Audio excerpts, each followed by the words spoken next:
کیونکہ اب آئیے ذرا وہ روایت پیش کرتا ہوں ان کے حق کے اندر جو ائمہ اہل بیت علیہم السلام نے کہی ہیں۔ عزیزان گرامی، امام حسین علیہ السلام اپنے آخری خطبے کے اندر جملے کہہ رہے ہیں، کہتے ہیں کہ تم لوگ یہ میرے امامے کو دیکھ لو، یہ امامہ میرا نہیں ہے، میرے جد رسول خدا کا ہے۔ یہ ابا میری نہیں ہے، میرے جد رسول خدا کی ہے۔ پھر اپنی قبا کی طرف سے کہتے ہیں یہ میری نہیں ہے، میرے جد رسول خدا کی ہے۔ پھر ایک اونٹنی پہ سوار ہوتے کہتے ہیں یہ اونٹنی میری نہیں، میرے جد رسول خدا کی ہے۔ پھر تلوار دکھاتے ہیں، کہا سب کچھ، تو سب رونے لگے، کہا رسول خدا کے سارے تبرکات ان کے پاس ہیں۔ مولانا نے کہا پھر بھی تم میرا قتل کر دو گے، سب کچھ دکھا دیا تمہیں تبرکات، رو بھی رہے ہو کہ رسول خدا کے تبرکات اس کے پاس ہیں، کیونکہ میں نواسا ہوں، میرے پاس تبرکات ہیں۔ پھر اس کے بعد ایک مرتبہ ہاتھوں کو بلند کرتے ہیں اور دعا کرتے ہیں، کہتے ہیں پروردگارا، آج یہ سارے میرے دشمن اور میرے خون کے پیاسے ہیں، مجھے قتل کرنا چاہتے ہیں، اور میرا ایک ہی جرم بتاتے ہیں کہ میں نے یزید کی بیعت نہیں کی ہے۔ ان کے نزدیک جرم کیا تھا سید الشہداء کا؟ کہ انہوں نے یزید کی بیعت نہیں کی۔ تو مولا پھر ہاتھوں کو بلند کہتے ہیں کہ پروردگارا، پھر بنی ثقیف سے اس جوان کو ان پہ مسلط کر دے جو میرے ہر قتل کا بدلہ ان سے لے۔ جملوں کو ضائع نہ کیجیے گا۔ عزیزان گرامی، جناب سید الشہداء کی یہ دعا بتا رہی ہے کہ بنی ثقیف سے صرف ایک ہی تاریخ میں آدمی مسلط ہوا ہے حکومت کے اندر، جس نے 17.5 مہینے یعنی 1.5 سال کے قریب حکومت کی، اور 1.5 سال میں ہر سید الشہداء سے ہر قتل کرنے والا، ہر جرم کرنے والا، ہر خون کے قطرے کا بدلہ لینے والا ایک ہی آدمی ہے، مختار ابن ابی عبید ثقفی۔ تو سید الشہداء کی یہ دعا کا جملہ جس کو سید الخوئی نے اور بڑے بڑے مراجعوں نے، علماء نے اپنی کتابوں میں نقل کیا کہ مرحوم آیت اللہ کس نے لکھا اپنی کتاب بحار الانوار کی جلد نمبر 54 کے اندر علامہ محمد باقر مجلسی نے لکھا کہ سید الشہداء نے ہاتھوں کو بلند کر کے دعا کی کہ پروردگارا، میرے یہ سامنے ایک ایک قتل جو میرے خاندان سے ہوا ہے، ایک ایک آدمی شہید کا بدلہ لینے کے لیے، اور ایک ایک قطرہ جو خون کا بہا گیا قتلاً، اور ہر چیز کا بدلہ، ہر ظلم کا بدلہ لینے کے لیے بنی ثقیف کے اس جوان کو مسلط کر دے، پروردگارا حکومت دے دے، عطا کر دے کہ جو ہمارے سارے بدلے لے۔ عزیزان گرامی، ایک اور دلیل آپ کے لیے ہو گئی۔ عزیزان گرامی، ایک اور دلیل پیش کر دوں آپ کے سامنے۔ عزیزان گرامی، جناب امیر علیہ السلام کا جناب مختار کیونکہ مدینے سے ہجرت کر کے عراق منتقل ہوئے تھے، تو جناب مختار جب بچپنے میں چھوٹے تھے، اور خود اب ایک پوری بحث ہے کہ اہل سنت کے مورخین نے لکھا کہ جب ان کی شہادت ہوئی ہے تو 63 برس کے تھے، بعض نے لکھا 63 تھے، اور بعض نے لکھا ہے 67 تھے۔ اب زیادہ علماء نے بحث کی کہ ظاہراً 67 تھے، پہلی ہجری میں ان کی ولادت ہوئی، اور 67 ہجری میں 67 ہجری میں ان کی شہادت ہوئی ہے۔ تو کچھ نے لکھا کہ نہیں، یہ والی روایت زیادہ صحیح، ہمارے علماء نے بحث کی ہے کہ یہ 67 سال کے تھے۔ عزیزان گرامی، جب یہ چھوٹے تھے، مدینے میں تھے، بنی ثقیف سے تھے، اور ثقیف بہرحال، اور وہ اپنے مسعود بھی ثقفی تھے، بہت سے ثقیف قبیلے کے بڑے بڑے صحابی گزرے ہیں۔ تو جب چھوٹے سے تھے تو امیر المومنین نے ان کے سر پہ ہاتھ رکھا، کہا کہ ھذا کیس ایھا الکیس، اے سمجھدار، اے بصیرت رکھنے والے، اے سوجھ بوجھ رکھنے، حکمت رکھنے والے، اے بصیرت، اے فراست رکھنے والے۔ امیر المؤمنین کا یہ کہنا کہ سمجھدار انسان، تو عزیزان گرامی بچپنے میں ان کے سر پہ ہاتھ رکھنا۔ اور جب کسی نے سوال کیا تو آپ نے فرمایا، کہا کہ یہ وہی ہے کہ جو میرے بیٹے حسین کے خون کا بدلہ لے گا۔ تو عزیزان گرامی، یہ ایک اور دلیل میں نے آپ کے سامنے، آپ 2 دلیل ہو گئی، ایک اور دلیل پیش کرنا چاہتا ہوں، سننا پسند فرمائیں گے؟ عزیزان گرامی، خود ختمی مرتبہ سے سوال کیا گیا، تو آپ نے اپنے زمانے میں، کیونکہ جناب مختار اس وقت بچپنے میں تھے، تو آپ نے فرمایا، کہا کہ ایک انقریب وقت آئے گا کہ جہاں میرے نواسے حسین کو شہید کر دیا جائے گا، اور بنی ثقیف کا ایک جوان حکومت میں آئے گا جو میرے نواسے کے سارے ظلموں کا بدلہ لے گا۔ کہا کہ میں روز قیامت کو شفاعت کروں گا۔ عزیزان گرامی، ختمی مرتبت کے یہ جملے جناب مختار کی تائید میں ہیں، مذمت میں نہیں ہیں۔ اب میں 3 دلیل پیش کر چکا ہوں۔ عزیزان گرامی، جب جناب مختار امام حسن مجتبی نے کہا نا کہ مجھے، ان کو جب تیر لگا اور ان کو زخمی کر دیا گیا، اور ان کے جو دشمن تھے شام والے، انہوں نے ان کو بے انتہا گزند پہنچایا، تو آپ نے فوراً فرمایا کہ مجھے، اور وہ اپنے مسعود بہرحال اس قبیلے سے تھے، مسعود کی طرف، ابو مسعود کی طرف، اور مختلف نام لیے، اور جناب مختار کے چچا کی طرف کہا کہ مجھے ان کے گھر پہ لے جاؤ۔ وہاں جناب مختار موجود تھے، ان کے چچا نے ان کو بلایا، اور اس موقع پہ جناب مختار نے ایک جملہ کہا جس کو کچھ لوگ مذمت میں پیش کرتے ہیں، آیت اللہ خوئی کہتے ہیں نہیں، یہ سب سے بڑی مدح ہے، میں اس لیے اس جملے کو پیش کر رہا ہوں کہ انہوں نے، جناب مختار نے فوراً اپنے چچا سے کہا کہ چچا جان، آپ نہیں جانتے کہ بنو امیہ ان کے خون کے پیاسے ہیں، معاویہ ان کے خون کا پیاسا ہے، تو کیوں نہیں آپ ان کو حوالے کر دیں، جب یہ زخمی حالت میں ہیں، کہ آپ معاویہ کے حوالے کر دیں اور معاویہ سے پیسے لے لیں۔ تو اب سب نے کہا کہ تلواریں کھینچ گئے، کہا کہ مختار اگر ایسی کوئی بات کرو گے تو جناب مختار نے، کیونکہ وہ سارے کے سارے اس وقت ان کے رعایا تھے، فوراً کا چچا سے کہا کہ میں آپ کے عقیدے کو جاننا چاہتا ہوں، ان کے عقیدے کو نہیں جاننا چاہتا۔ تو جناب مختار کے چچا نے کہا کہ میرا ہرگز یہ عقیدہ نہیں ہے کہ میں وہ جو مجھ سے یہ امید رکھتا ہو کہ میں ان کے کام آؤں گا، میں ان کے خلاف کام کروں۔ کہ چچا جان بس میں یہ دیکھنا چاہتا تھا کہ آپ کا عقیدہ حسن مجتبیٰ علیہ السلام سے متعلق کیا ہے۔ تو آیت اللہ خوئی کہتے ہیں کہ انہوں نے اپنے چچا تک پہ اعتماد نہیں کیا کہ آیا انہوں نے مجھے واقعاً بچانے کے لیے بلایا ہے، یا یہ خبر دے چکے ہیں شام والوں کو کہ جناب امام حسن مجتبیٰ ان کے پاس ہیں، کہ وہ اپنے سگے چچا تک کے اوپر اعتماد نہیں کرتے تھے امامت کے معاملے میں، کہ ایسا نہ ہو کہ امامت کے معاملے میں یہ خیانت کر جائیں۔ عزیزان گرامی، جو اس حد تک محبت کرتا ہو اس سے متعلق کبھی شک نہیں کرنا چاہیے۔ اور وہاں پہ خود امام حسن مجتبیٰ کا ان کی تائید کے لیے جملہ کہنا، اور ان کے بلائے ہوئے حکیم سے، طبیب سے علاج کروانا، اور کہا کہ ہاں یہ تیر نکال دے۔ عزیزان گرامی، یہ خود امام حسن مجتبیٰ کی تائید ہے جناب مختار کے لیے۔ آئیے 4 دلیلیں ہو گئی، ایک 5ویں دلیل پیش کرتا ہوں۔ میں نے کہا ہے 12 میں پیش کروں گا، کل جو آپ کے سامنے کچھ پیش کر چکا ہوں، 5 یا 6 دلیلیں پیش کر چکا ہوں، 4 دلیلیں آج پیش کی ہیں، ایک اور دلیل سن لیجیے عزیزان گرامی۔ سن رہے ہیں سب لوگوں کی توجہ ہے نا؟ مجھے بس یہ احساس ہو رہا ہوتا ہے کہ تاخیر ہو چکی ہے، اس حساب سے میں پھر جلدی چل رہا ہوتا ہوں، ویسے میری رفتار زیادہ رہتی ہے، مجھے یہ احساس ہے اس بات کا۔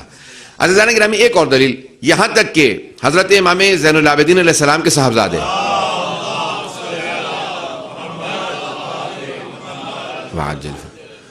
ان کے صاحبزادے فرماتے ہیں، کہتے ہیں کہ جناب مختار نے 20,000 دینار میرے بابا کو ہدیے کے طور پہ بھیجے، کہ میرے بابا نے ان پیسوں سے وہ جو بنی ہاشم کے مکان گر چکے تھے ان سارے مکانوں کی تعمیرات کروائے ہیں، اور پھر بنی ہاشم کو وہ مکان ان کے واپس لوٹا دیے، کہ وہ جو سادات اور جو بنی ہاشم کے دوسرے مؤمنین تھے ان سب کے مکانوں کی تعمیر کروائی۔ عزیزان گرامی، امام معصوم کبھی بھی غصبی اور ناجائز پیسے سے کسی کی مدد نہیں کرتے۔ تو عزیزان گرامی، امام سجاد علیہ السلام کا اس ہدیے کا قبول کرنا اور پھر ان سے سادات کے مکانوں کی تعمیر کروانا، یہ جناب مختار کی مدح میں آتا ہے، ان کی مذمت میں نہیں آتا۔ ہم ان ائمہ اہل بیت علیہ السلام کے ماننے والے ہیں کہ جن کے پاس اگر کسی نے خمس کے پیسے بھی غصبی پیسوں سے بھیجے تو امام نے کہا یہ واپس کر دینا، قبول نہیں ہے۔ لیکن مولا نے خمس نکال دیا، امام نے کہا اگر کوئی کسی ہمارے شیعہ کا مال غصب کرنے کے بعد پیسے نکال کے بھیج دے ہمیں قبول نہیں، اسے واپس کر دینا۔ عزیزان گرامی، حضرت امام زین العابدین علیہ السلام کا ان پیسوں کا قبول کرنا اس بات کی علامت ہے کہ وہ انہیں غصبی نہیں مانتے تھے۔ بات واضح ہو رہی ہے عزیزان گرامی؟ تو جناب مختار کا آئیں ذرا ایک اور میں اب دلیل پیش کر دوں۔ آج کی 5 دلیلیں مکمل ہو چکی ہیں، ایک دلیل پیش کر دوں گا تاکہ پھر انشاءاللہ بات اپنی تکمیل تک پہنچ جائے۔ امام محمد باقر علیہ السلام کے دعا کے جملے،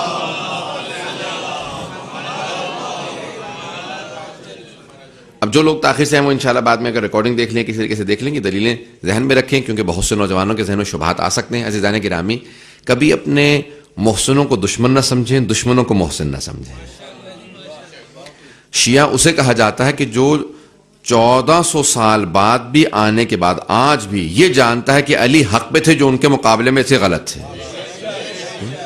تو عزیزان گرامی، جو ہم 1300 ساڑھے 1300 سال بعد آج ہم جانتے ہیں کہ سید الشہداء حق پہ تھے، جو ان کے مقابلے میں سے باطل تھے، تو اسے شیعہ کہا جاتا ہے۔ عزیزان گرامی، تو اس لیے کبھی بھی وہ افراد جو اہل بیت علیہ السلام کے عاشق و چاہنے والے ہوں، جو ہمارے محسن رہے ہوں، کبھی انہیں دشمن نہ سمجھیں، اور جو دشمن ہوں کبھی بھی ان سے دھوکہ نہ کھائیں۔ کبھی کوئی دشمن ہو اور دھوکہ دے کے آ رہا ہو، بار بار اپنے آپ کو اس طرح کا اظہار کرتا ہو کہ نہیں میں چاہنے والا ہوں، تو شیعہ اسے کہا جاتا ہے کہ جو ایسے لوگوں سے کبھی دھوکہ نہ کھائے۔ میں پہنچا پایا ہوں یا نہیں پہنچا پایا؟ ایسے لوگ ہر دور میں رہے ہیں، ہر دور میں ہیں، آج بھی مل جائیں گے، پہلے بھی ہیں۔ عزیزان گرامی، یہ بات یاد رکھیں، کوئی بھی آدمی آپ کو کبھی اہل بیت کا نام لے کے دھوکہ نہ دے۔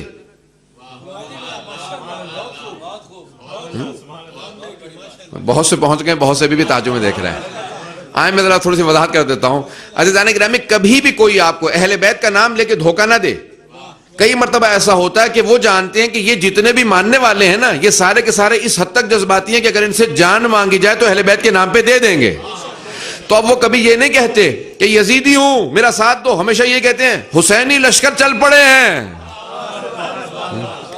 کبھی یزیدی یہ نہیں کہتا کہ میں یزیدی ہوں، ہمیشہ یزیدی بھی جانتا ہے کہ یزید کے نام پہ کوئی ساتھ نہیں دے گا، حسینی کہوں گا اپنے آپ کو تو لوگ ساتھ دیں گے۔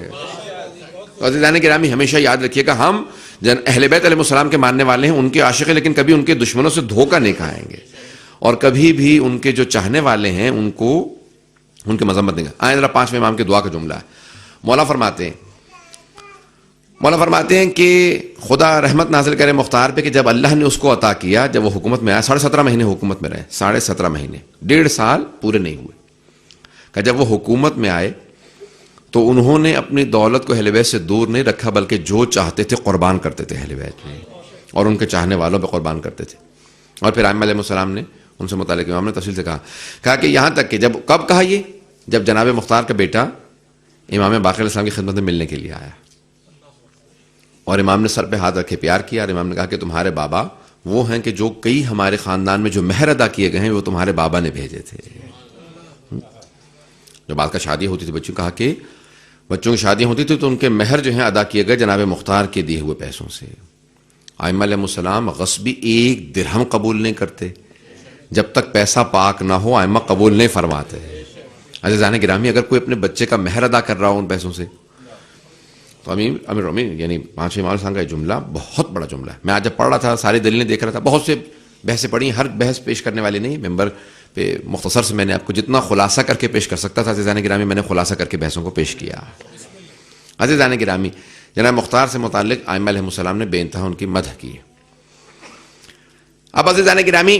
میں اس مرحلے کے اندر، اور کیونکہ خمسہ صرف 2 مجالس رہ گئیں، کل اور پرسوں میں نے وعدہ کیا تھا کہ آخری 2 مجالس میں ان کی جنگوں کو پیش کروں گا اور ان کے بدلے لینے کو پیش کروں گا، کل اور پرسوں انشاءاللہ۔ آج اس آخری مرحلے کو کہ 12 دلیلیں جو میں نے آپ کے سامنے پیش کی، عزیزان گرامی یہ ائمہ علیہ السلام نے ان سے متعلق فرمایا ہے کہ مختار ہمارے چاہنے والوں میں تھے۔ عزیزان گرامی اب آئیے ذرا میں اس مرحلے کے اندر داخل ہونا چاہتا ہوں جو جناب مختار سے متعلق میں پیش کرنا چاہتا تھا کہ کون ہے جناب مختار جن کے متعلق ائمہ علیہ السلام نے کیسے کیسے الفاظ استعمال کیے ان کی مدح میں، اور خصوصاً امام زین العابدین علیہ السلام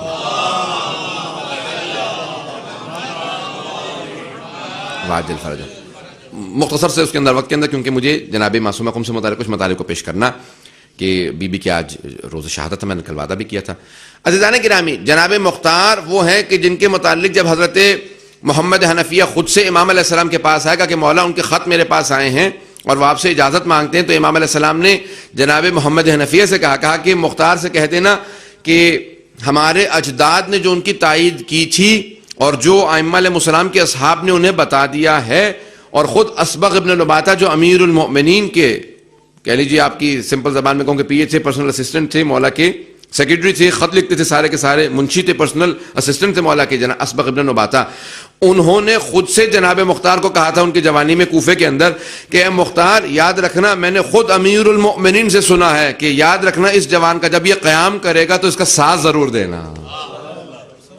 تو مولا نے فرمایا جو ہمارے اجداد مختار سے متعلق کہہ گئے، مختار کو یاد دہانی کرا دینا کہ اللہ سبحانہ و تعالیٰ نے اسے کسی مقصد کے لیے خلق کیا۔ عزیزان گرامی یہ سارے کے سارے مختلف لوگوں کا ان کو مسلسل بتانا، اور دوما جو ان کی والدہ تھیں کہتی تھی کہ مختار جب میں تجھ سے حاملہ تھی تو مسلسل میں خواب میں یہ دیکھا کرتی تھی کہ میرا بیٹا بدلہ لے گا۔ اے میرے لخت جگر میں نے اپنے مسلسل خوابوں میں بھی جب حاملہ تھی تو یہی دیکھا کہ تو مجھے عطا کیا جا رہا ہے، آل رسول کی خدمت کے لیے عطا کیا گیا۔ مسلسل وہ ان کو یاد دلاتی رہتی تھی اور اسی لیے اپنی ماں سے بے انتہا محبت کرتے تھے۔ جب اسیری کے اندر بھی گئے، جب مسلسل سخت وقت بھی دیکھے تو تب بھی ماں سے بے انتہا محبت کرتے تھے، ان کو فوراً لکھتے تھے، بات کر ملنے جاتے تھے۔ عزیزان گرامی روایت میں ملتا ہے، تاریخ نے لکھا ہے کہ جناب مختار اپنی والدہ سے مسلسل سوال کرتے تھے کہ آپ نے کیا کچھ دیکھا تھا، یعنی ری انڈورسمنٹ کے لیے انسان اپنے تائید کے لیے بار بار اس کو یاد دلاتا ہے۔ عزیزان گرامی اگر کسی کو یہ معلوم ہو مجھے کسی مقصد کے لیے بھیجا گیا اور اس کو وہ مقصد یاد ہو، لیکن جو اس سے منسوب ہو اس سے بار بار پوچھنا اس مقصد کے اندر پائیداری حاصل کرنے کا مقصد ہے۔ بار بار اپنی والدہ سے کہتے تھے مجھے یاد دلائیے کہ آپ نے کیا دیکھا تھا، کہا کہ مجھے خود رسول خدا کو خواب میں دیکھنا یاد ہے۔ اور بی بی کو مسلسل کہا کہ میں تمہیں بتاتی ہوں کہ مجھے بار بار یہ بشارت ہوتی رہی کہ تمہارے آغوش میں جو بچہ ہے، میں مجھے مسلسل خواب میں دیکھا کرتی تھی کہ تجھے پال رہی ہوں کہ تو خون حسین کا بدلہ لے گا، تو جناب سیدہ کی ذریت کا بدلہ لے گا۔ عزیزان گرامی جناب مختار کو ہمیشہ سے بتایا جا رہا تھا اور وہ جانتے تھے، حتیٰ جب زندان میں تھے جناب، اور زندان میں کیوں گئے تھے؟ جناب مسلم ابن عقیل کا ساتھ دینے کے جرم میں، جسے اس جرم میں گرفتار کیا ہوگا تم نے مسلم ابن عقیل کا ساتھ کیوں دیا، یہ تو حسین ابن علی کے ساتھی ہیں، یہ تو باغی ہیں، حکومت کے مخالف ہیں، یہ عبید اللہ ابن زیاد کے دشمن ہیں، اس کو سلام نہیں کرتے یہ. تو جناب مختار نے کہا کہ جس کو یہ سلام نہیں کرتے اسے میں بھی سلام نہیں کرتا. اور اسی جرم کے اندر جناب عبید اللہ جناب مختار کو عبید اللہ ابن زیاد ملعون نے گرفتار کیا، ملعون نے، اور جب ان کو گرفتار کیا تو ان کو زندان کر دیا، اور پھر یہ مسلسل 3-4 برس زندان میں رہے. اور وہ 6000 افراد جو زندان میں تھے ان میں سے تقریباً سب کے سب قریبی شیعہ اور ماننے والے تھے امیر المؤمنین کے. عزیزان گرامی، اس بات کو یہیں پہ روک کے میں انشاءاللہ جاری رکھوں کل کو. رحمتک یا ارحم الراحمین وصلی اللہ علی محمد و